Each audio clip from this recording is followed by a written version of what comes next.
में आप लोगों को पढ़ा रहा था कि बच्चे का जो शारीरिक विकास है, गामक विकास है और जो आपका मानसिक विकास है, उसके साथ ही साथ क्या होता है कि सारी प्रक्रिया विकसित होती रहती हैं। उसी के साथ साथ क्या होता है, स्पीच एंड लैंग्वेज डेवलपमेंट भी होता है। बच्चे का जो लैंग्वेज डेवलपमेंट है, जिसमें ध्वनि का बहुत बड़ा रोल्स होता है, यानी साउंड का बहुत बड़ा रोल्स होता है, उसमें क्या होता है कि बच्चे की जो ध्वनियों का विकास होता है, कुछ ध्वनियों का विकास बच्चे के उम्र के साथ साथ हो जाता है और कुछ क्या होता है उम्र के बाद विकसित होता है। और अधिकतर ध्वनियों का जो विकास होता है वह क्या होता है, वह क्रांतिक उम्र, जिसे हम क्रिटिकल एज के नाम से जानते हैं, उसमें हो जाता है। अर्थात जन्म से 3 वर्ष या 3.5 वर्ष की उम्र में बच्चे की जो स्पीड डेवलपमेंट होती है सामान्य तरीके से वह विकसित हो जाती है। यानी कह सकते हैं कि एक उम्र है जिसे हम क्रिटिकल एज के नाम से जानते हैं, 0 से लेकर 3.5 वर्ष तक की उम्र में बच्चे का वाणी और भाषा का विकास बहुत तीव्र गति से होता है, जिनका शुद्ध उच्चारण यानी कि उन ध्वनियों का जो विकास हुआ है, उन लैंग्वेज का जो विकास हुआ है, शुद्ध उच्चारण जो होता है बच्चे में क्या होता है कि वह लगभग 8 वर्ष के अंतराल में, यानी कि 8 साल के अंतराल में क्या होता है, सामान्य रूप से विकसित हो जाता है। यानी कह सकते हैं कि बच्चे की जो स्पीच एंड लैंग्वेज डेवलपमेंट है वह क्या है, वह प्रक्रिया सीधा हो जाता है कि 8 साल में बच्चे का नॉर्मल वाणी और भाषा का विकास सामान्य तरीके से हो जाता है। अब यहाँ पर हम जानते हैं स्टेजेस यानी चरण, वाणी तथा भाषा विकास के जो चरण हैं, कैसे वाणी तथा भाषा विकास एक स्टेप से दूसरे स्टेप तक चलती रहती है। यहाँ पर वाणी एक, जैसा कि हमने पहले पढ़ा है, वाणी एक जटिल प्रक्रिया है जो एक ही प्रयास अथवा एक ही झटके में, यानी एक ही बार में विकसित नहीं की जा सकती है, बल्कि बच्चे के क्रमिक विकास के साथ ही वाणी का विकास भी क्रमबद्ध चरणों से होता है। जन्म के समय बच्चे का रोना मूल ध्वनि अथवा वाणी का ही रूप होता है। शुरुआत में बच्चे ध्वनि का संग्रहण करते हैं और धीरे धीरे परिपक्व होने के साथ वह वाणी उत्पादक अंगों पर नियंत्रण करना सीख जाते हैं।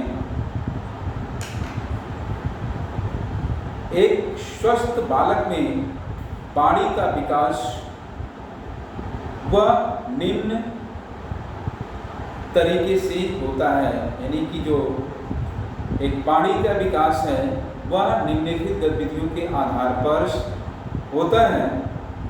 इसमें सेल्स जी हैंड एंड बिग EH 1986 द्वारा दिया गया, यानी कि वाणी भाषा विकास के चरण में उन्होंने बांटा है। ये चरण जो होते हैं, इस चरण में पहला चरण बताया है क्राई साउंड, यानी रोने की ध्वनियाँ। पहला जो स्पीच डेवलपमेंट है उसमें पहली जो अवस्था होती है, ये क्वेश्चन सीधा पूछता है कि वाणी भाषा विकास की अवस्थाएं कौन कौन सी होती हैं।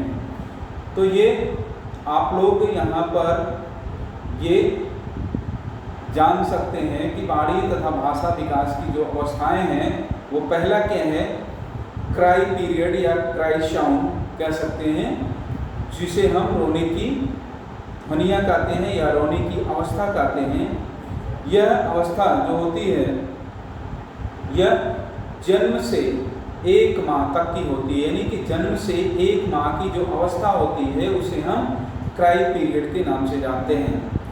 यह सामान्य असुविधा अथवा किसी कठिनाई को प्रकट करता है, जिसमें बच्चे को भूख लगती है, प्यास अथवा दर्द के कारण उत्पन्न क्रियाओं को बच्चा क्या करता है, रोकर बतलाने की कोशिश करता है। यानी कि यह क्या है, इस अवस्था में बच्चे की जो ध्वनियाँ होती हैं, जो उसकी लैंग्वेज है, स्पीच है, वह सिर्फ क्राई है, यानी रोने की अवस्था है। इस अवस्था में बच्चा क्या करता है, उसको भूख लगती है, प्यास लगती है अथवा दर्द होता है या अन्य कोई क्रिया होती है, तो क्या करता है, उस आवश्यकताओं को बताने के लिए बच्चा क्या करता है, क्राई करता है, रोता है।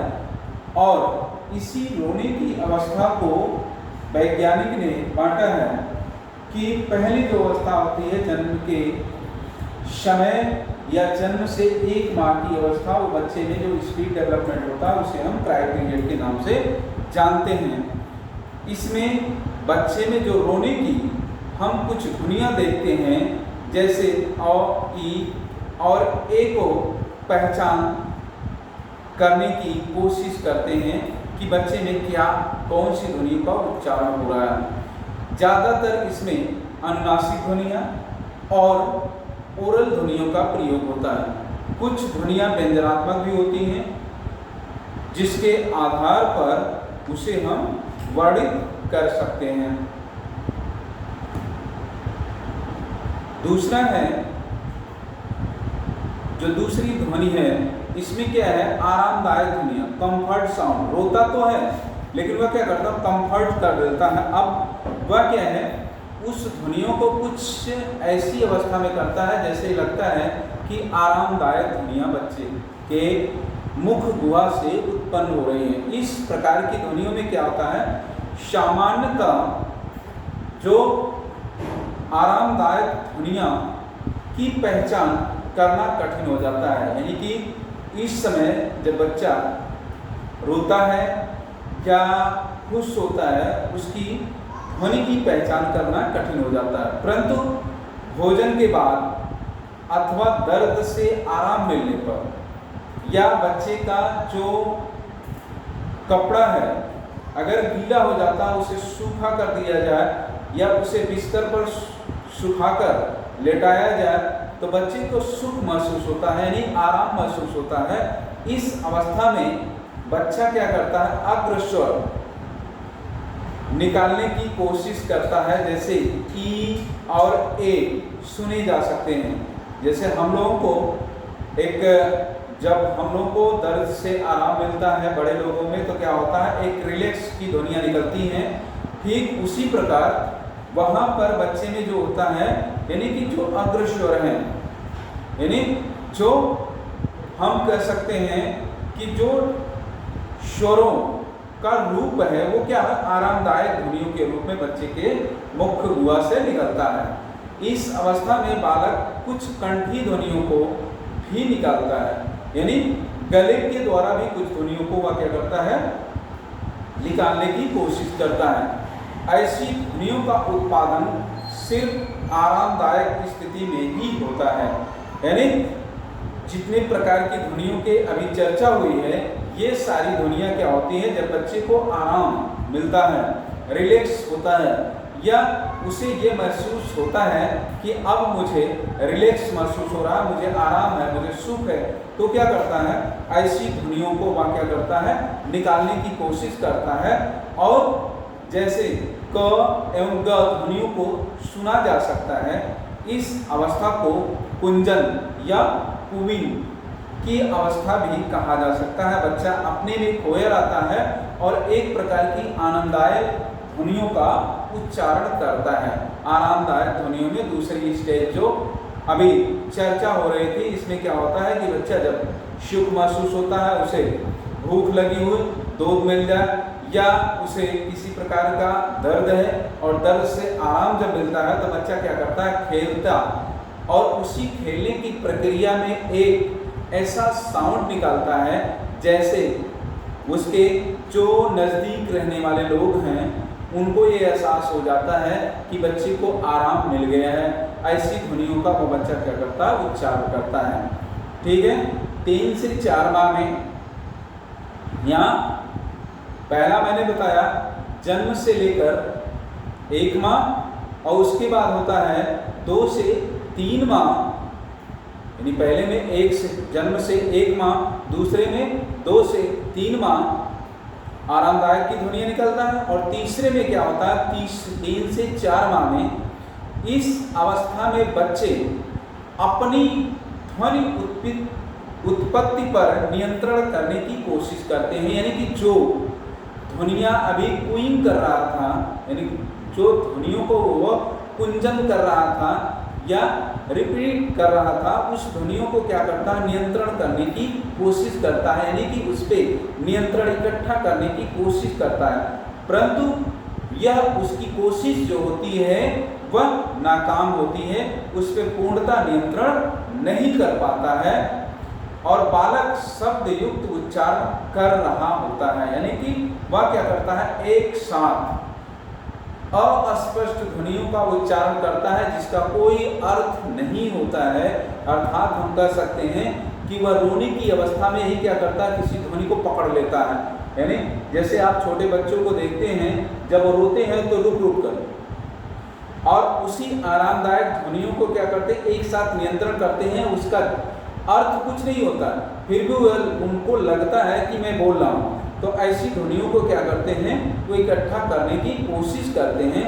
बच्चे में सामाजिक, इस अवस्था में क्या होता है, बच्चे के अंदर सामाजिक जागरूकता भी विकसित होने लगती है और वह क्या करते हैं, बड़ों एवं परिचितों को देखकर सामाजिक मुस्कान देना शुरू कर देता है। यानी कि जो इस अवस्था में 3 से 4 माह में जो बच्चा होता है, इसमें सीधा सीधा बच्चे में सामाजिक जागरूकता आ जाती है। अपने घर के सदस्यों को, जिनको वह रेगुलर देख रहा है, जिनको वह प्रतिदिन देख रहा है, उनको देखकर क्या करता है, परिचित लोगों को देखकर क्या करता है, सामाजिक मुस्कान। यानी सामाजिक मुस्कान क्या है, मतलब है कि वह पर्टिकुलर एक व्यक्ति को देखकर नहीं, यानी अपनी माँ को देखकर, अपने पापा को देखकर ही नहीं, वह क्या करता है, छोटे बच्चों को देखकर, खिलौनों को देखकर, अन्य कोई उत्पन्न जो ध्वनियाँ होती हैं जो उसको अच्छा लगता है, डरावनी ना हो, उस ध्वनियों को देखकर क्या करता है, सामाजिक मुस्कान देना शुरू करता है। यानी सोशलाइजेशन,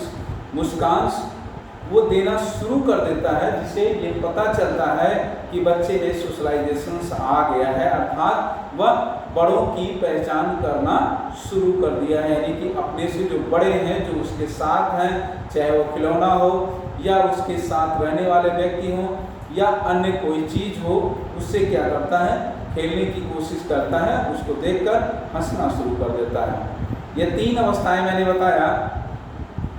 अभी और भी अवस्थाएं हैं जिसमें 4 से 6 माह में बच्चा क्या करता है, बबलिंग करता है। यानी 4 से 6 माह में बच्चा आते आते बबलिंग करना शुरू कर देता है।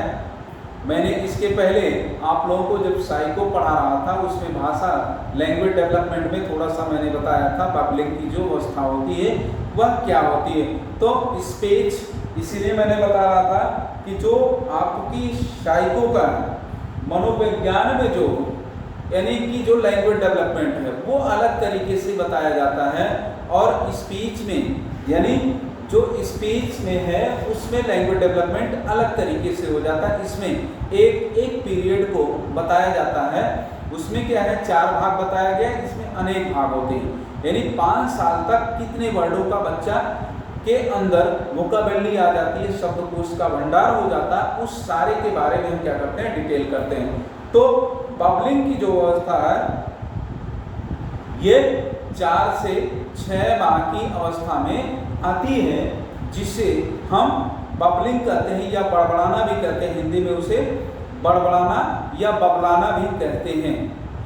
यह क्या होता है, यह एक सामान्य एवं स्वाभाविक प्रक्रिया है जो विकास के दौरान प्रत्येक बच्चे में होती है। एक ही सांस में एक या अनेक ध्वनियों की एक श्रृंखला में बोलने को क्या कहते हैं? बलबलाना कहते हैं। इस अवस्था में बच्चा अपनी जीभ, गला एवं ओष्ठ से खेलने अथवा चलाने का प्रयास करता है और उसे अपने स्वर द्वारा निकाली गई ध्वनि सुनाई पड़ती है, जिससे बालक आनंदित होता है और प्रयास तेज कर देता है। जो बच्चे अपनी आवाज़ को सुन नहीं पाते हैं तो वे उच्चारण करना बंद कर देते हैं, जिससे उन बच्चों की वाणी अवरुद्ध हो जाती है। इस अवस्था में अधिकतर जो साउंड निकलते हैं वह प, ब एवं द जैसी ध्वनियों का उच्चारण होता है। यानी जो बबलिंग की अवस्था है, इस अवस्था में क्या करता है बच्चा? क्या करता है? एक ही साथ यानी ध्वनियों को एक श्रृंखला में, एक कड़ी में क्या करता है? जोड़कर उच्चारण करना शुरू कर देता है और इस प्रक्रिया में क्या करता है? वो अपने प्रयास को तेज कर देता है। यानी कि क्या होता है? बार बार वो करने की कोशिश करता है। इस प्रकार उससे क्या होता है कि जब वो कोशिश में आगे बढ़ता है तो क्या होता है? उसे आनंद मिलता है, अर्थात उसे क्या होता है? एक प्रकार का सुकून मिलता है और उस सुकून में क्या करता है? अपने प्रयास को क्या कर देता है? तेज कर देता है। वह प्रयास को अपने तेज कर देता है और बार बार उसको क्या करता है? रिपीट करना शुरू कर देता है। परंतु जो एचआई बच्चे हैं, जो सुनने में कमजोर होते हैं, वह बच्चे कुछ समय के बाद क्या होता है कि ए अवस्था करने में निष्क्रिय हो जाते हैं। क्यों? क्योंकि अपनी आवाज़ जब उनको ये महसूस हो जाता है, कोई भी यानी कि जो पुनरावृत्ति है वह नहीं हो रही है, बच्चे में क्या होता है? पुनरावृत्ति। जैसे मैं बोल रहा हूँ तो मेरे कान तथा मुख तथा कान की जो यानी दूरी है सिर्फ 6 सेंटीमीटर है। यानी ये 6 सेंटीमीटर आपको सुनने से पहले क्या होता है? मुझे अपनी ध्वनियाँ सुनाई देती हैं। ठीक इसी प्रकार यदि बच्चा उच्चारण करता है, उसे अपनी ध्वनि खुद नहीं सुनाई देती है, तो अब वो क्या करता है? धीरे धीरे बोलना कम कर देता है, निष्क्रिय हो जाता है। इस प्रक्रिया को हम क्या कहते हैं? एचआई बच्चे की प्रक्रिया से जोड़ लेते हैं कि अर्थात एचआई बच्चों को सुनाई नहीं दे रहा है, इसलिए वो क्या करते हैं? उच्चारण करना नहीं करते हैं। इस प्रक्रिया में बबलिंग में क्या होता है? प, ब एवं द जैसी ध्वनियों का उच्चारण बच्चा करता है। आप लोग सुने होंगे कि जब 4 से 6 माह का बच्चा होता है, उस अवस्था में क्या होता है? पप पप पप या ब ब ब या the the the the key ध्वनियों का उच्चारण करता है। ऐसी ध्वनियों को हम क्या करते हैं? बबलिंग कहते हैं या बबलाना कह सकते हैं। ठीक है, यहाँ तक आप लोगों को समझ में आया? हेलो, समझ में आया स्पीड डेवलपमेंट? ये 4 मैंने बताया है, चारों में किसी को कोई दिक्कत? ये देखिए स्पीड डेवलपमेंट है आपका। जो एमआर वाले हैं वो स्पीच थेरेपी का जो पोर्शंस है उसमें भी पूछा जाता है, और ये आपके इंट्रोडक्शन टू डिसेबिलिटी में भी पूछ दिया जाता है, साइको के पेपर में भी पूछ दिया जाता है। ठीक है, 3 या 4 पेपर में इसका जो होता है लैंग्वेज डेवलपमेंट यानी स्पीड डेवलपमेंट में वाणी भाषा का विकास किन किन अवस्थाओं में होता है। ठीक है, आगे हम बताएंगे आपको लैलिंग्स, इकोलेलिया, फर्स्ट वर्ड, फिर उसके बाद अलग अलग 2 से 3 वर्ष में क्या होता है 4 से 5 वर्ष में कितने शब्दों का वह उच्चारण करना सीख जाता है। इसके बाद हम ये प्रक्रिया को हम बताएंगे। इसमें किसी प्रकार की आप लोगों को दिक्कत हो तो बताएं। खुशबू, किसी प्रकार की कोई दिक्कत?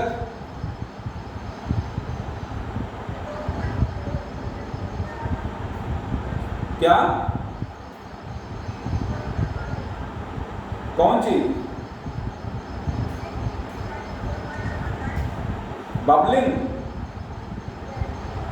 बबलिंग का मतलब होता है कि बबड़ाना या बड़बड़ाना, ठीक है। इसमें बड़बड़ाना या बबलाना, बबलिंग करना यानी पुनरावृत्ति, एक ही अक्षर को बार बार दोहराना ही बबलिंग कहलाता है, ठीक है। बस इतना याद करो कि बबलिंग का तात्पर्य होता है कि एक ही, जैसे हमने उदाहरण इसमें हमने बताया लास्ट में, इस अवस्था में अधिकतर प ब द का बच्चा क्या करता है, उच्चारण करता है। अब प ब एवं द के उच्चारण में क्या करता है, पा को ही बच्चा क्या करता है, बार बार रिपीटिंग यानी पुनरावृत्ति करता है, रिपीटेशंस करता है। और इस प्रक्रिया में ही क्या होता है कि बच्चे का उच्चारण शुरू हो जाता है, यानी जिसे हम बबलिंग के नाम से जानते हैं, ठीक है। ओके, आगे हम फिर बात बताएंगे आपको।